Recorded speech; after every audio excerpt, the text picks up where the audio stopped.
on this 2010 to 2016 Honda CR-V with the 2.4 gas engine. P0328 points to a high-voltage condition on the knock sensor circuit.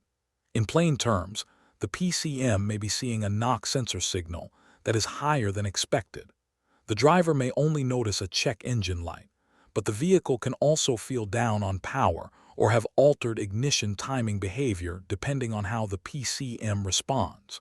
Broadly, this can involve the knock sensor itself, the knock sensor signal line, the sensor ground side, connector or terminal issues, or, after the circuit checks pass, a possible PCM software or PCM-related fault area. Before getting deep into testing, start with the basic system checks and follow a structured diagnostic approach. Start by verifying whether the fault is active.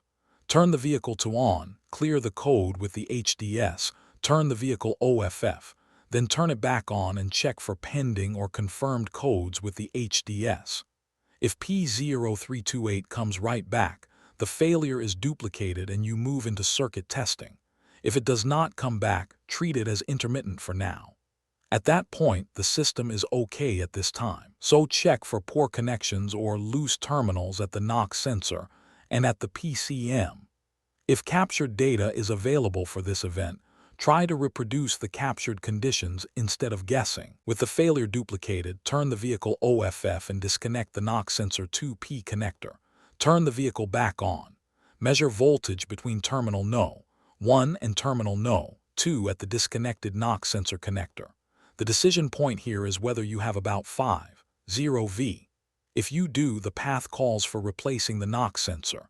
If you do not have about 5.0 V, keep the connector disconnected and continue to the next voltage check. Next, measure voltage from knock sensor connector terminal No. 1 to body ground still with the vehicle on and the knock sensor connector disconnected. Again, the decision point is about 5.0 V. If terminal No. 1 to body ground shows about 5.0 V, the signal side has the expected feed at that point, so the next check is the KSGND line. If terminal No. 1 to body ground does not show about 5.0 V, move to the knock line open wire check. For the knock line check, turn the vehicle OFF. Jump the SCS line with the HDS and wait more than 1 minute.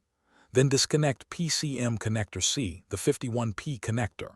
With the vehicle OFF, the knock sensor connector disconnected, and PCM connector C disconnected, check continuity between knock sensor connector terminal No. 1 and PCM connector C terminal No.